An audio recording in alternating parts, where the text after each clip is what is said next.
Ang bilis ng panahon. 4 na pala nilang di kasama ang kakambal niyang si Melanie. Mahirap para sa pamilya nila lalo na sa kanyang ina, pero unti-unting natatanggap na nila ang pagkawala nito. Siguro dahil lumaki naman talaga ito na halos hindi sila magkakasama. Sa lola kasi nila ito halos naglagay ng maliliit pa. Siya naman sa mommy at daddy niya. Pagkatapos hanggang sa paglaki nila ay naging lagalag pa ito, to the point na mas gusto pa nitong kasama mga kabarkada kaysa kanilang pamilya nito. College pa lamang si Melanie, laman na nito ng mga bars. Inuumaga ron ang kakambal kaya't madalas hindi to nakakapasok sa university. At kapag napagalitan naman to ni daddy nila, tatakbo na ito sa lola nila at doon magpapalipas ng sama ng loob. Noong una ganun lamang pero kalaunan ay doon na halos ito sa lola nila naglalagi. Madalang na lamang umuwi sa kanila hanggang sa hindi na nga nila ito nakakasama pa. Maraming nangyari sa buhay ni Melanie na hindi na nalaman pa ng kanyang mga magulang at maging ang pagpasok nga nito sa buhay may asawa ay hindi niya na pinaalam pa sa kanila. Good luck sa new branch ng cafe ninyo ni Jonah anak. Nagbubunga ng pagod at sakripisyo ninyong magkakaibigan. Anang daddy niya nang umagang iyon habang nag-aalmusal sila. Nakangiti ito at alam niyang natutuwa rin sa nangyayari sa buhay niya sa kasalukuyan. Mulat sa pool, suportado siya ng kanyang mga magulang. Wala pa siyang pinagdesisyonan na hayagang kinontra ng mga ito. Sa lagi na, ay sinasangguni muna kasi ng mga ito ang desisyon na gagawin. Magbubukas silang muli ng cafe ng kaibigang si Jonah, pero sa pagkakataong to hindi sa syudad. Ang lokasyon ay sa Pangasinan dahil taga ron si Jonah. Bukod pa sa maganda ang pwesto dahil maraming landmark sa paligid. Ayon sa kinonsulta nilang business expert, malaki ang tsansang mag-click anuman ang negosyong itatayo roon. Matao kasi ang lugar at hindi liblib, kaya naman sumugal na sila ni Jonah. Total matagal na nilang planong magdagdag sa isa pang branch kapag nakakita ng magandang pwesto kaya't hindi na sila nagpatumpik-tumpik pa. Sinunggaban na nila ang mahabang offer ng kaibigan niya ni Jonah na ibenta nito ang lupang pagtatayuan nila ng shop. Nagdesisyon na sila ng kapatid muna ni Jonah ang mamamahala sa branch nila na nasa BGC. Kapag stable niya ang new branch ay saka sila muling babalik para ito naman na magstay sa Pangasinan. Sakripisyo sigurong maituturing pero para sa pangarap nilang magkaibigan, handa nilang gawin ang lahat. Ika nga, walang nilaga kung walang tiyaga.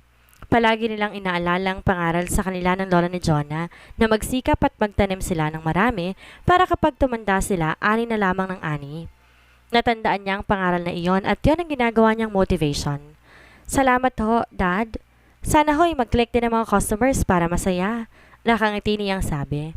Naalala niyang bigla ang hirap na dinaanan nila ni Jonah para maging posible lamang ang lahat. At ngayon ngay okay na. Kailangan na lang nilang kumuha ng mga permit at makakapag-operate na sila. Masayang masaya sila ng kaibigan dahil eto na. Abot kamay na nila ang pangarap kahit pahalos said na ang kanilang bulsa. Halos lahat ng kanilang ipon napunta sa construction ng kanilang shop pero okay lang. At least hindi naubos sa walang kwentang bagay ang pera nilang magkaibigan. Mas may dahilan pa rin sila ngayon na mas sipagin sa araw-araw. Mamimiss ka namin ng daddy mo kapag nandoon ka na anak. Malungkot na sabi naman ng mommy niya. Mula nang mawala si Melanie, mas lalo silang naging close. Kung hindi siya busy, palagi nitong pinapasyal para kahit papaano nawawala ang inip nito. Kahit papaano makalimutan nito ang sakit ng pagkawala ng isang anak. Mukhang effective naman dahil nabawasan ng pagiging malulungkutin ng ina. Ngayon nagagawa na nitong tumawa. Hindi na rin niya ito nakikitang tulala, kagaya ng unang buwan ng pagkawala ni Melanie. Isang beses sa isang linggo kung bisitahin nila ng sama-sama ang punto nito sa sementeryo. Mom, ako rin naman ho ay ganoon din. Huwag ho kayo mag-alala. Every weekend ho uuwi ako. Aniya sa ina. Ginagap niya ang kamay nito at pinisil iyon. Kung pwede nga lang isama niya ang mga magulang sa Pangasinan, gagawin niya. Hindi siya sanay na malayo ang mga to sa kanya. Ito ang ikalawang pagkakataong iiwan niya ang mga ito. Nung una nang pumunta siya sa bahay ni Armando at magpanggap na si Melanie. At hindi biro ang dinanas niyang pangungulila sa mga magulang noon. Pero tiniis niya sa ngalan ng pagpapanggap nila ng kakambal. Anak, sana'y makahanap ka na roon ng lalaking magpapatibok sa puso mo. Kami ng mommy mo ay gustong-gusto ng magkaapo. Para naman sumayo ulit dito kahit papaano. Natigilan siya sa sinabing iyon ng daddy niya. Mukha kasing malabong mangyari ang bagay na iyon. Hanggang ngayon, iisang taong espesyal na nakatago sa pinakatagong bahagi ng kanyang puso. Sa tingin niya, hindi na rin to mawawala doon. Pinilit man niya noon, hindi niya magawang supilin ang damdaming kay daling umusbong sa kanyang puso para sa isang taong alam niyang maling ibigin. At gustuhin man niyang ibaling sa ibang pagtingin, alam niyang si Armando pa rin ang kanyang hahanap-hanapin. Dad, wag mong i-pressure ang anak mo at baka mapunta siya sa maling tao. Naparanok siya sa pagkakataong yon dahil sa sinabi ng kanyang mommy. Kung alam lang siguro ng ina na matagal na siyang napunta sa maling tao. Kung alam lang niya na naibigay pa niya ang sarili sa asawa ng kanyang kakambal, siguradong magigimbal ang kanyang mommy at daddy. Baka nga himatayin pa ang ina, lalo pa nga't alam niyang matino at desenting babae ang pagkakakilala ng mga ito sa kanya. Tinilig niyang ulo bago sumagot. Darating din tayo dyan, daddy. Naniniwala ako na hindi hinahanap ang taong nakalaan talaga para makasama mo habang buhay. Darating siya sa tamang pagkakataon at panahon. Sa ngayon, business ho talagang focus ko ng pagpunta sa Pangasinan. Hindi kami titigil ni Jonah hanggat hindi nakikilala ang cafe doon, Dad. Sabi niya sa ama dahil yun naman talagang napag-usapan nilang magkakaibigan. Gagawin nila ang lahat para nang mabawi ang kapital na nilabas nila mula sa savings ng isa't isa. Tama ka, Iha. Just enjoy your life. Bata ka pa naman. Segunda naman ng mommy niya.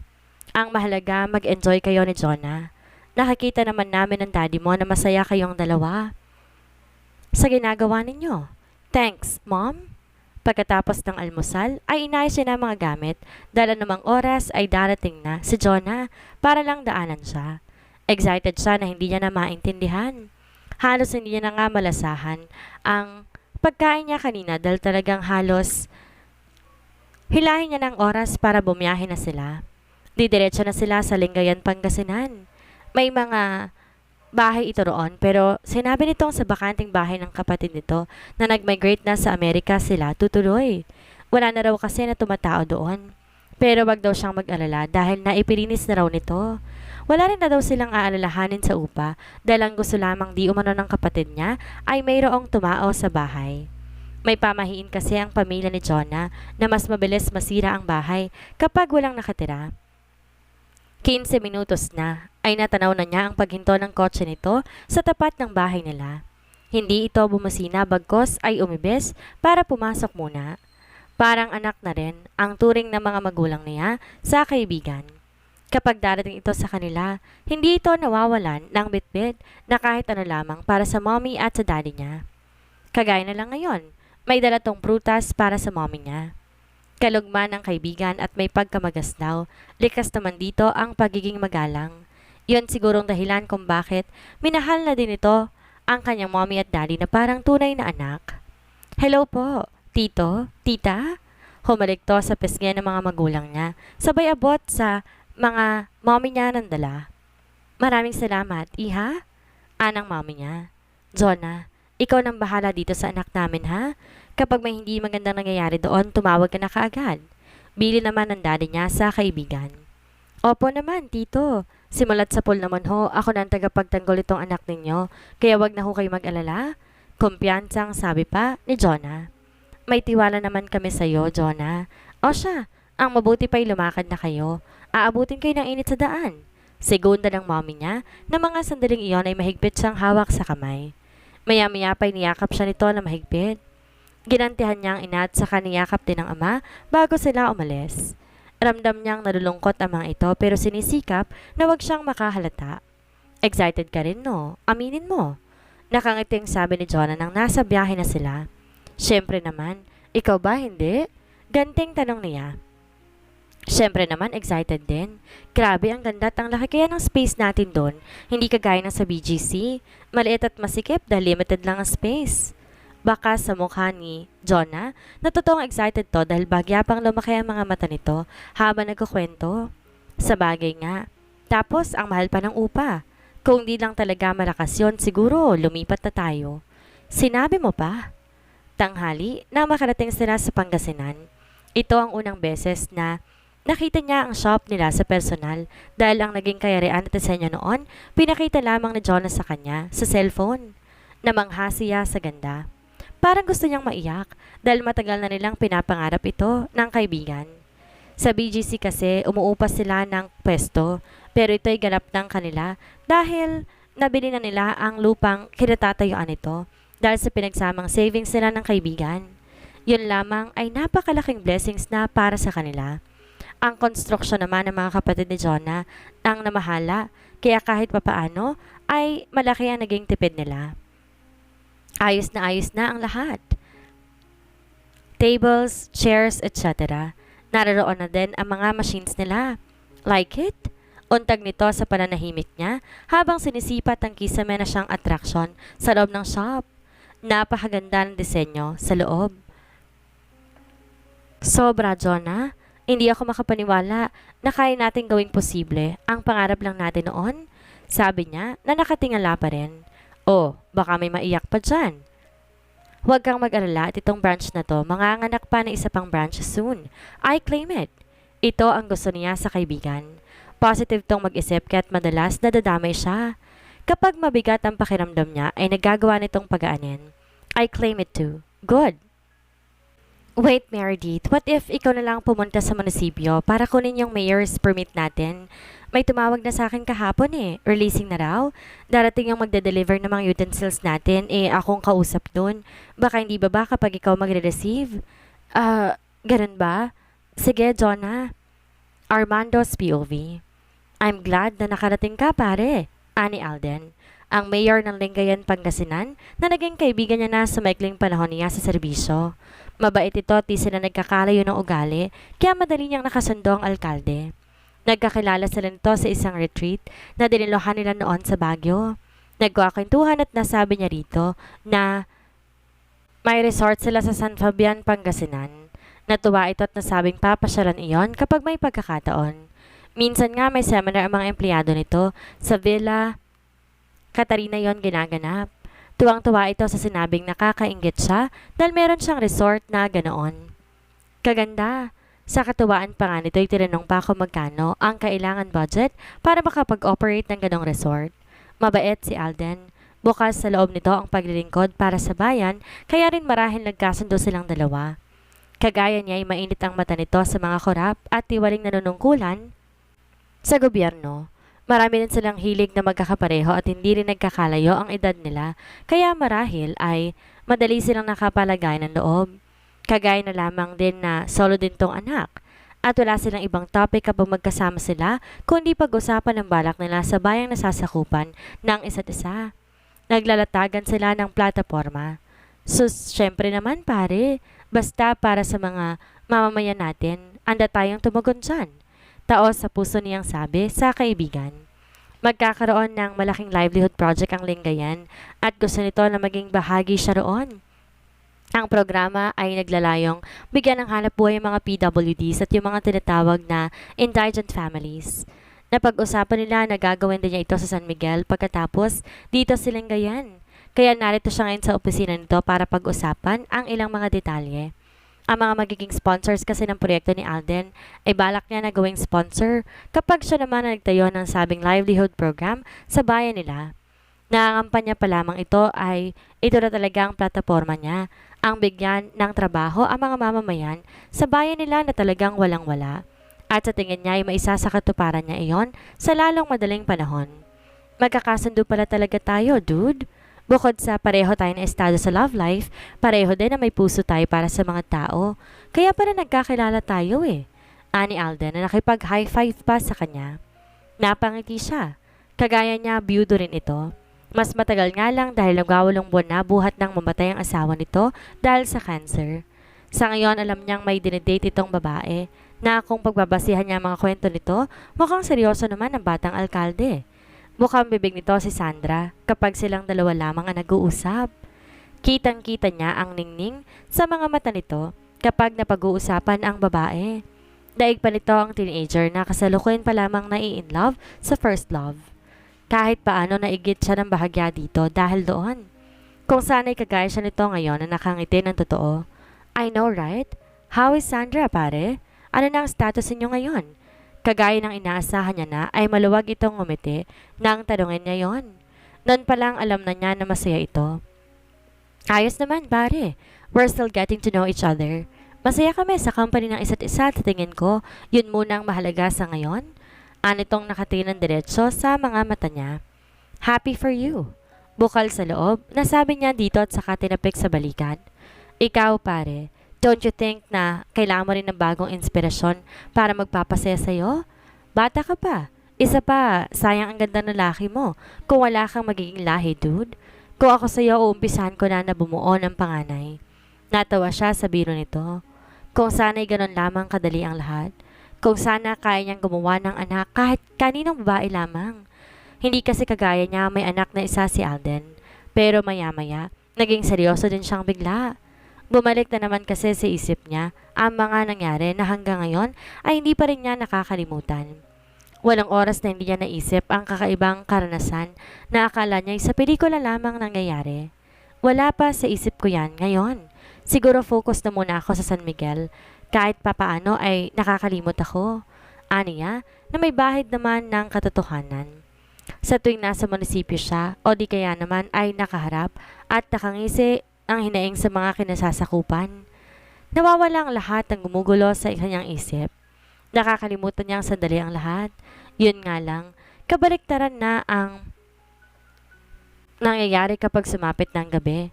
Lalo na kapag mag-isa siyang nakahiga sa kama para magpahinga, may isang tao siyang hinahanap-hanap na katabi niya. Pero isa ang sigurado niya, hindi ang asawang si Melanie yon kundi si Meredith, ang babaeng nagbigay muli sa kanyang puso matapos yung mamatay dahil sa panlolokong ginawa sa kanya ng asawa.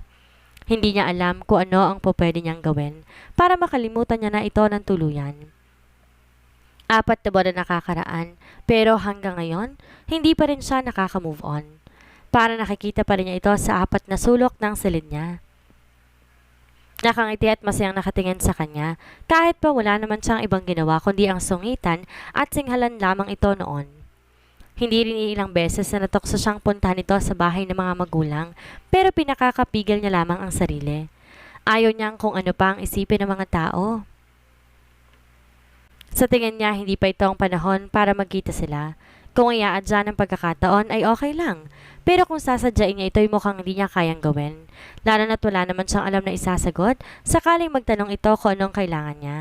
Hindi niya kaya na aminin dito na binuhay nitong muli ang mundo niya. Sa pagkakataong yon, ito naman ang natawa. Totoo ba yan? Para namang hindi ko nakita yung picture ng girl na hinahaplos-haplos mo sa wallpaper ng cellphone mo. Nanunukso ang ngiti nito. Nangunot ang noon niya. Di niya alam kung anong sinabi nito pero malamang totoo nga yun. Dahil mabilis nga niyang masdan ang picture nila ni Meredith sa screen ng kanyang cellphone. Kuha yon ng kasalukuyan pa lamang siyang nangangampanya. Siguro minsan nga siyang nahuli ni Alden. Nakita nga siguro nito na ginagawa niya iyon. Paano miss na miss na talaga niya ang dalaga? At sa tinititigan niya ang picture nito, pakiramdam niya ay naiibsan ng pangungulila niya rito kahit papaano. Puro ka talaga kalokohan. It's my wife. Sa halip, sabi na lamang niya. Hindi nito alam kung parte ang paano pagkapasok ni Meredith sa buhay niya. At wala rin siyang balak na sabihin pa yon dito. Tama lang siya na lamang nakakaalam sa bagay na yon. Biglang sumeryoso si Alden. Alam kong masakit pa rin hanggang ngayon, pare. Pero sarili mo lang din na makakatulong sa'yo para makalimot. Alam ko yon dahil nanggaling na ako dyan. Alam ko, miss na miss mo ng asawa mo. Tama ka, pare. Sagot niya, pero si Meredith ang kanyang tinutukoy.